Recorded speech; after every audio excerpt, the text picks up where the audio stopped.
ሰላም ሰላም የተወደዳችሁ የተከበራችሁ የዚህ ቻናል ቤተሰቦች እንደምን አላችሁልን? እንኳን በደህና መጣችሁ። ሰላም ጤና ይብዛላችሁ እያልኩ እንግዲህ በዚህ ቪዲዮ የዳጣ ድራማን ነው ላጋራችሁ የመጣሁት። እስቲ እንወያይበት። በትላንትናው ክፍል በተመለከትነው ላይ ምን አስተዋልን፣ ምን ተማማርን? በኮሜንት ሀሳብ አስተያየታችሁን አስቀምጡልን። ለዚህ ቻናል አዲስ ከሆናችሁ ሰብስክራይብ በማድረግ ቤተሰብ እንድትሆኑን ግብዣዬ ነው። ቪዲዮ ላይክ ማድረግ እንዳትረሱ። ስለምታደርጉም ከልብ አመሰግናለሁ። አቤጌል ዳጣን አለመፈለጓ በዳጣ ላይ ያላት ቅናት እየጨመረ እንግዲህ አሁንም ቀጥሏል። ዳጣ እንድትጠላ ጭራሹን ከዛ ቤት እንድትወጣ ያደረገችው ሴራ ከአንዴም ሁለቴ ከሽፏል፣ አልተሳካላትም። ሆኖም አሁንም ልቧ አላረፈም፣ አርፋ አልተቀመጠችም። እንግዲህ በዳጣ ላይ በተዘዋዋሪ ተነስታባታለች። ልቧ ያሰበውን ነገር ለእናቷም አጋርታ ነበር። ያው አባቴን ትመስላለች ዳጣ፣ እናም አባቴ ያለ ምክንያት እዚህ ቤት አላመጣትም፣ ብትመረመር ፀጉሯን ቆርጬ እንደዚህ አድርጌ ቢመረመር ዲኤንኤ ምናምን እያለች ስትል እንግዲህ እናቷ ይህንን ከእሷ አንደበት በመስማቷ እጅግ አውግዛ፣ እንዴት እንደዚህ አባትሽን አውርደሽ ታስቢዋለሽ? እንዴትስ እንዲህ ትገምቺዋለሽ? ብላ እጅግ ተቆጥታት አንቋሻት። ከዚህ በኋላ አይደለም አሁን ከዚህ በኋላ እንዲህ አይነት ነገር ብታነሺ ብላ እንግዲህ ዝታባት ነበር የሄደችው። እዚህ ጋር እንግዲህ እንደምንመለከተው አቤጌል ያው በእርግጥም በዳጣ ትቀናለች። ምክንያቱም ናታንን ትወስድብኛለች ብላ ትሰጋለች። ናታንም ደግሞ ለአቤጌል ምንም አይነት ቦታም የለውም፣ አያቀርባትምም፣ አይፈልጋትም በፍቅር። እሷ ግን ትወደዋለች፣ ትፈልገዋለች፣ ታፈቅረዋለችም። ያው ፍቅሯን ገልጻ ከአንደበቷ አላወጣችም እንጂ በተለያየ አክት እያደረገች ታሳየዋለች። እሱ እንግዲህ ምንም አልገባውም። እናም ፍላጎትሽ ምንድን ነው? ወደሽ ነው ወይ አፍቅረሽ ነው ወይ ሲልም በግልጹ እንድትነግረው ቃል በቃል ፈልጎ ነበር። እሷ ግን እንግዲህ ተናዳበት፣ ያው ያልገባው ስለሆነ እርጥብ ነህ እንዲህ ነህ ፋራ ምናምን የሚለውን ነገር ተናግራው ተናዳበት ትታው ሄዳ ነበር። እናም ያው እሱ ልቡ ከዳጣ ጋር ነው ያለው። ዳጣ ተመችተዋለች፣ እንደሚፈልጋት አይነት ሴት ናት ዳጣ።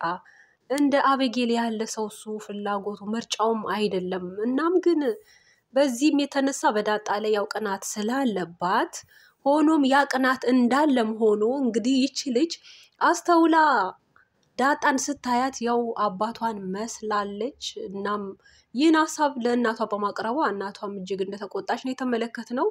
ያው ክፍሏም ገብታ ዳጣ በተኛችበት ሀሳቧን አቤጌል እንግዲህ ልታደርግ ፀጉሯንም የዳጣን ለመቁረጥ ገብታ ነበር። እንግዲህ ዳጣም ያው በእንቅልፍ ልብ ሆናም እየተገላበጠች ብዙም አልመች ብሏት ለመቁረጥ ባለው ሂደት በስተመጨረሻም ልትቆርጥ እያለች ነበር። እንግዲህ አቤጌል ያው በዳጣ ላይ ቅናት ቢኖርባትም እዛ ቤት መምጣቷን ባትወድም፣ አጠቃላይ መምጣቷንም ብቻ አይደለም ያው በዋናነት ደግሞ እዛ ከመጣች ጊዜ ጀምሮ ናታን ከእሷ ጋር ምንም አይነት ፍላጎትም አብሮ የመቆየትም ነገር ስለሌለ ከዳጣ ጋር ብቻ ስለሆነ እያሳለፈ ጊዜን እያስቀናት ስለሆነ ያ ቅናቷ እንዳለም ሆኖ ሲቀጥል ደግሞ በአባቷም ትቀናለች። አባቷ ያው ዳጣ ከመጣ ጊዜ ጀምሮ ትኩረቱን፣ ጊዜውን፣ ፍቅርም ሁሉ ለእሷ ነው የሚሰጠው። ለእኔ ምንም ትኩረት አይሰጥም፣ ፍቅርም አይሰጠኝም፣ አያቀርበኝምም እያለች እንግዲህ ለእናቷ ብዙ ጊዜ ቅሬታዋን ስታሰማ ተደምጣ ነበር። አሁን ላይም እንግዲህ ለእናቷ ያው ዳጣ አባቴን ትመስላለች እስቲ ትኩር ብለሽ እያለችም ነበር። እናቷ ግን ይህንን ሀሳብ ጭራሹኑ ተጸይፋ አውግዛም ነበር፣ እንዴት በሚል እና ድጋሜም እንዳታነሳ። ስለሆነም በራሴ እጅ እንግዲህ አስመረምራለሁ በሚል ተነስታለች። እዚህ ጋር ያው ራሷን እንግዲህ ያው ስለተገለለች የተገለለች መስሎ ስለታያት፣ በአባቷም ዘንድ የተጠላች መስሎ ስለታያት አይነት ነው ይሄን ሀሳብም ያመጣችው። እንግዲህ መጨረሻው ምን ይሆን? ቆርጣ ልትወጣ ስትል ትጋለጥ ይሆን ወይስ ሀሳቧ ተሳክቶ ይሄንን ፀጉር ወስዳ ታስመረምርና ከዛ በኋላ ያም ሆነ ተመርምሮም እንግዲህ ቢጋል እንትኑ ምንድነው እሱ ዲኤንኤ ቢመረመርም ቢታወቅም ያ ለዳጣ እንግዲህ ለአባትየው ጊዜው አይደለም ብሎ ጊዜው ሲደርስ ነው እናትሽን ማሳውቅሽ፣ እስከዛ ዝም ብለሽ ተቀመጪ ብሎ ነው ያላት። ያው ጊዜው ሳይደርስ እሱ ባላሰበበት ሁኔታ በዚህ መልኩ የዳጣ ልጅነት አባቷ አባት መሆኑ ቢታወቅም፣ ነገር ግን ለዳጣ ይህ እንግዲህ ዓለም ነው። ቢታወቅም ያው ነፃነቷ ይታወጃል። ከዛ ቤት እንግዲህ ቤቱ ሰላም ቢደፈርስም የተለያየ ነገር ቢነሳም ያም ሆነ ይህ እንግዲህ እናቷን እንድታውቅም ምክንያት ነው የሚሆነው።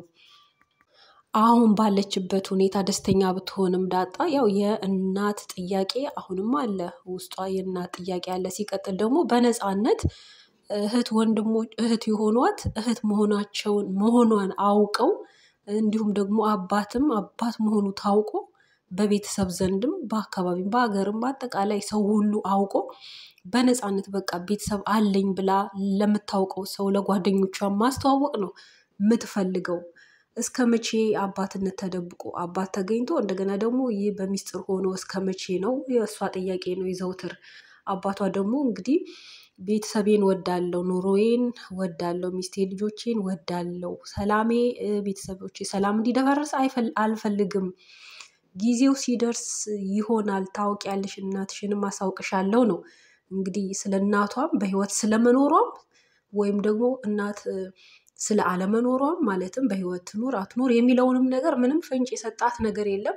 ነገር ግን ዳጣ ያው በቤት ውስጥ ያለችው ሰራተኛዋ ሰላም እንግዲህ ከዳጣ ጋር ጥሩ የሆነ አቀራረብ ነው ያላት። ዳጣን በጣም ትወዳታለች። ዳጣም እንዲሁ ሰላምን ትወዳታለች።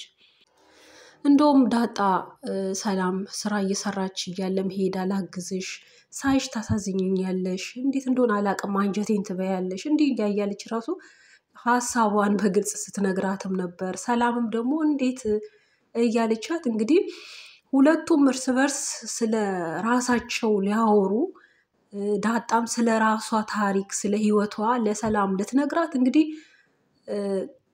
ወስነዋል። አንድ ቀን በሰፊው ጊዜ ሲኖር አጫውትሻለሁ ብላለች ዳጣ።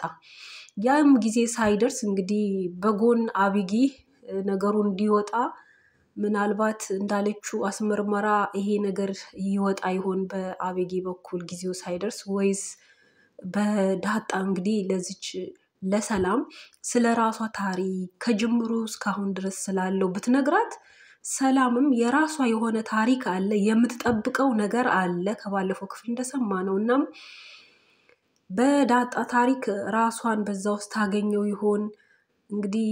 የሰላም የዳጣ እናት መሆኗ ይህ እንግዲህ የኦዲየንሱ ሁሉ ግምት ነው።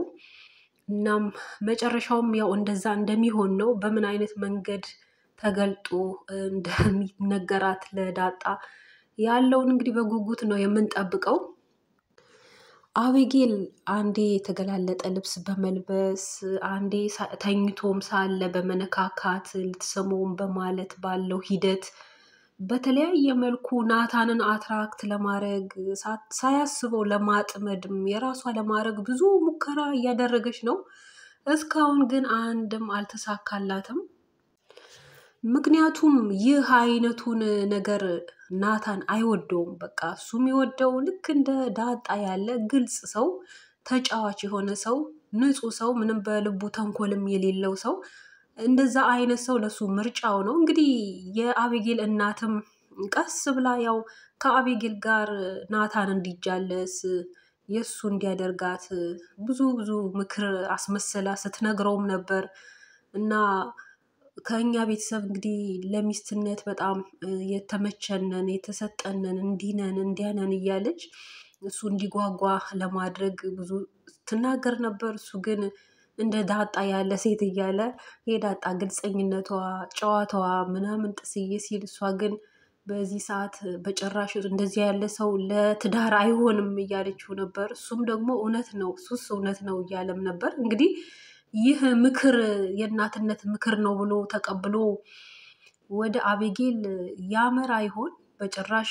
ምክንያቱም በቀጣይም እንግዲህ ያየነው ከዚቹ ከዳጣ ጋር ነው። እያንዳንዱ እንቅስቃሴው ቁጭም ሲል ከዳጣ አጠገብ ባለችበት ነው። እያንዳንዱ ነገር እንግዲህ አቤጌልን እጅግ የሚያበሳጭ የሚያስቆጣ የሚያናድ ቅናቷን ይበልጥ እንዲጨምር የሚያደርግ ነው። ብሎም እንግዲህ አቤጌል አብረን ፎቶ ቪዲዮ ምናምን እንስራ ለቲክቶክ ለምንጥስዬ ስትለው እሱ ደግሞ በጭራሽ ምን ስለሆነ ነው እኔና አንቺ አብረን የምንሰራው እያለ በጭራሽ በቃ ማይሆን ቁርጥ የሚያደርግ ነገር ይነግራታል። እሷ ግን አልቆረጠላትም። መቼ ተሳክቶላት እንግዲህ እሷ ታደርገው ይሆን ወይስ እንግዲህ ፍጻሜውን በቀጣይ ክፍሎች ነው የምናየው። በአጠቃላይ በዚህ ክፍል የተመለከትነው ይህንን ይመስላል። ስለተከታተላችሁ ከልብ አመሰግናለሁ። በያላችሁበት ደህና ሆኑልን። ሰላማችሁ ይብዛ።